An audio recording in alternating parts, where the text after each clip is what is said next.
நாட்டில் உள்ள சிறார்கள் மற்றும் பெரியவர்கள் மத்தியில் வளர்ச்சி குறைபாடு மற்றும் உடல் பருமன் விகிதம் அதிகரித்துள்ளது.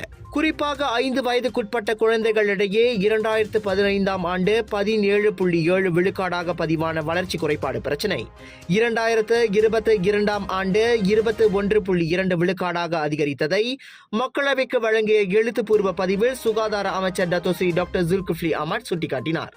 இவ்வேளையில் 5 வயதுக்கு குறைவான சிறார்களிடையே 2015ஆம் ஆண்டு 4 விழுக்காடாக பதிவான உடல் பருமன் பிரச்சினை 2019ஆம் ஆண்டு 5.6 விழுக்காடாகவும் 2022ஆம் ஆண்டு 6 விழுக்காடாகவும் அதிகரித்துள்ளது.